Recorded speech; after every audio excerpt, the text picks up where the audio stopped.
ಎಲ್ಲರಿಗೂ ನಮಸ್ಕಾರ. ಇವತ್ತಿನ ವಿಡಿಯೋದಲ್ಲಿ ತೊಗರಿಕಾಳು ಸಾಂಬಾರನ್ನ ಯಾವ ರೀತಿ ಮಾಡೋದು ಅಂತ ತೋರಿಸ್ಕೊಡ್ತಾ ಇದ್ದೀನಿ. ಈ ಸೀಸನ್ನಲ್ಲಿ ತೊಗರಿಕಾಳು ಸಿಗುತ್ತಲ್ಲ, ಖಂಡಿತ ಒಂದ್ಸರಿ ಟ್ರೈ ಮಾಡಿ ನೋಡಿ. ಈಗ ಈ ಸಾಂಬಾರನ್ನ ಯಾವ ರೀತಿ ಮಾಡೋದು ಅಂತ ನೋಡೋಣ. ಅದಕ್ಕೂ ಮುಂಚೆ ಯಾರೆಲ್ಲ ಇನ್ನೂ ನನ್ನ ಚಾನೆಲ್ನ ಸಬ್ಸ್ಕ್ರೈಬ್ ಮಾಡಿಲ್ವೋ ಸಬ್ಸ್ಕ್ರೈಬ್ ಮಾಡ್ಕೊಳ್ಳೋದನ್ನು ಮರಿಬೇಡಿ. ಈಗ ಮೊದಲಿಗೆ ಒಂದು ಚಿಕ್ಕ ಬಾಣಲಿಗೆ 1 ಸ್ಪೂನಷ್ಟು ಎಣ್ಣೆ ಹಾಕ್ಕೊಂಡು ಒಂದು ಮೀಡಿಯಮ್ ಸೈಜು ಈರುಳ್ಳಿ, ಹಾಗೆ ಒಂದು ಗಡ್ಡೆ ಬೆಳ್ಳುಳ್ಳಿ, ಒಂದು ಅರ್ಧ ಸ್ಪೂನಷ್ಟು ಜೀರಿಗೆ ಹಾಕ್ಕೊಂಡು ಈ ಈರುಳ್ಳಿ ಎಲ್ಲ ಟ್ರಾನ್ಸ್ಪರೆಂಟ್ ಆಗೋವರೆಗೂ ಫ್ರೈ ಮಾಡ್ಕೋಬೇಕು. ಈ ರೀತಿ ಸಾಂಬಾರಿಗೆ ಈರುಳ್ಳಿನ ಫ್ರೈ ಮಾಡಿ ಹಾಕೋದ್ರಿಂದ ಸಾಂಬಾರು ಟೇಸ್ಟ್ ತುಂಬ ಚೆನ್ನಾಗಿರುತ್ತೆ. ಈಗ ಒಂದು ಮಿಕ್ಸರ್ ಜಾರ್ಗೆ ಅರ್ಧ ಕಪ್ಪಷ್ಟು ಕಾಯಿ ತುರಿ ಹಾಕ್ಕೋಬೇಕು. ಹಾಗೆಯೇ ನಾವು ಫ್ರೈ ಮಾಡಿ ಇಟ್ಕೊಂಡಿರೋ ಅಂತಹ ಈರುಳ್ಳಿ ಮತ್ತು ಬೆಳ್ಳುಳ್ಳಿನ ಹಾಕ್ಕೋಬೇಕು. ಹಾಗೆಯೇ ಒಂದು ಸಣ್ಣ ನೆಲ್ಲಿಕಾಯಷ್ಟು ಹುಣಸೆ ಹಣ್ಣನ್ನು ನೆನೆಸಿಟ್ಕೊಂಡಿದ್ದೆ, ಅದನ್ನು ಹಾಕ್ಕೊತಾ ಇದ್ದೀನಿ. ಹಾಗೆಯೇ ಒಂದು ಹುಳಿ ಟೊಮೆಟೊನ ಕಟ್ ಮಾಡಿ ಹಾಕ್ಕೊತಾ ಇದ್ದೀನಿ. ಹಾಗೆ 2 ಸ್ಪೂನಷ್ಟು ಸಾಂಬಾರು ಪುಡಿ ಹಾಕ್ಕೊತಾ ಇದ್ದೀನಿ. ಸಾಂಬಾರು ಪುಡಿನೇ ಖಾರ ಇರೋದ್ರಿಂದ ನಾನು ಖಾರದ ಪುಡಿ ಏನು ಸಪ್ರೇಟಾಗಿ ಹಾಕ್ಕೊತಾ ಇಲ್ಲ. ಹಾಗೆಯೇ ಒಂದು 1/4 ಸ್ಪೂನಷ್ಟು ಅರಿಶಿನ ಹಾಕ್ಕೊಂಡು ಇದಕ್ಕೇ ಒಂದು ಸಣ್ಣ ಹಿಡಿಯಷ್ಟು ಕೊತ್ತಂಬರಿ ಸೊಪ್ಪನ್ನ ಹಾಕ್ಕೋಬೇಕು. ಹಾಕ್ಕೊಂಡು ರುಬ್ಬೋದಕ್ಕೆ ಬೇಕಾಗಿರೋಷ್ಟು ನೀರು ಸಹ ಹಾಕ್ಕೊಂಡು ಇದನ್ನು ನುಣ್ಣಗೆ ರುಬ್ಕೋಬೇಕು.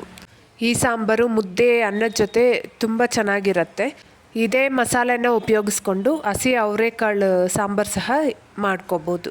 ಈಗ ಒಂದು ಕುಕ್ಕರ್ನ ಸ್ಟವ್ ಮೇಲೆ ಇಟ್ಕೊಂಡು 1ರಿಂದ 2 ಚಮಚ ಎಣ್ಣೆ, ಹಾಗೆಯೇ ಸ್ವಲ್ಪ ಸಾಸಿವೆ ಹಾಕ್ಕೊಂಡು ಸಾಸಿವೆ ಸಿಡಿದಾದ್ಮೇಲೆ ಸ್ವಲ್ಪ ಕರಿಬೇವಿನೆಲೆ ಹಾಕ್ಕೋಬೇಕು. ಹಾಗೆಯೇ ನಾನಿಲ್ಲಿ ಅರ್ಧ kg ತೊಗರಿಕಾಯಿನ ಕಾಳು ಬಿಡಿಸಿ ಇಟ್ಕೊಂಡಿದ್ದೆ, ಅದನ್ನು ಸಹ ಹಾಕ್ಕೊತಾ ಇದ್ದೀನಿ. ಹಾಗೆ ನಾನಿಲ್ಲಿ ಸ್ವಲ್ಪ ಬೀನ್ಸು ಮತ್ತು ಕ್ಯಾರೆಟ್ ಹಾಕ್ಕೊತಾ ಇದ್ದೀನಿ. ನೀವು ಬೇಕಾದರೆ ಆಲೂಗಡ್ಡೆ, ಬದನೆಕಾಯಿ, ಗಡ್ಡೆಕೋಸು ಯಾವ್ದು ಬೇಕಾದರೂ ಹಾಕ್ಕೋಬೋದು. ಈಗ ಈ ತರಕಾರಿ ಮತ್ತು ಕಾಳನ್ನ ಒಂದ್ಸರಿ ಎಣ್ಣೆಯಲ್ಲಿ ಚೆನ್ನಾಗಿ ಫ್ರೈ ಮಾಡಿಕೊಂಡು ನಾವು ರೆಡಿ ಮಾಡಿ ಇಟ್ಕೊಂಡಿರೋಂತಹ ಮಸಾಲೆನ ಹಾಕ್ಕೋಬೇಕು. ನಾವು ಈಗಾಗಲೇ ಈರುಳ್ಳಿ ಮತ್ತು ಬೆಳ್ಳುಳ್ಳಿನ ಫ್ರೈ ಮಾಡಿ ಹಾಕಿರೋದ್ರಿಂದ ಮತ್ತೆ ಇದನ್ನು ಫ್ರೈ ಮಾಡೋ ಅವಶ್ಯಕತೆ ಇಲ್ಲ.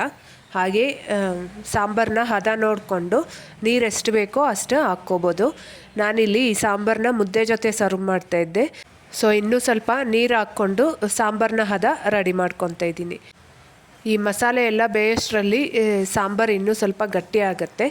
ತುಂಬ ತೆಳುವಾಗಿ ಮಾಡಿಕೊಂಡ್ರೂ ಈ ಸಾಂಬಾರು ಅಷ್ಟು ಚೆನ್ನಾಗಿರಲ್ಲ. ಈಗ ರುಚಿಗೆ ಬೇಕಾಗಿರೋಷ್ಟು ಉಪ್ಪು ಸಹ ಹಾಕ್ಕೊಂಡು ಕುಕ್ಕರ್ ಮುಚ್ಚಳ ಮುಚ್ಚಿ 3 ವಿಷಲ್ ಕೂಗಿಸ್ಕೊತಾ ಇದ್ದೀನಿ. ತೊಗರಿಕಾಳು ಸಿಗೋ ಈ ಸೀಸನ್ನಲ್ಲಿ ಖಂಡಿತ ಸಾಂಬಾರನ್ನ ಒಂದ್ಸರಿ ಟ್ರೈ ಮಾಡಿ ನೋಡಿ. ಹಸಿ ಕಾಳು ಹಾಕಿ ಏನು ಸಾಂಬಾರು ಮಾಡಿದ್ರೂ ತುಂಬ ಟೇಸ್ಟಿಯಾಗಿರುತ್ತಲ್ವ.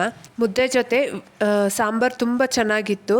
ರೆಸಿಪಿ ಇಷ್ಟ ಆಗಿದ್ದರೆ ಮಿಸ್ ಮಾಡದೆ ಒಂದು ಲೈಕ್ ಮಾಡಿ, ಹಾಗೆ ನನ್ನ ಚಾನಲ್ನ ಸಬ್ಸ್ಕ್ರೈಬ್ ಮಾಡ್ಕೊಳ್ಳೋದನ್ನು ಮರಿಬೇಡಿ. Thank you.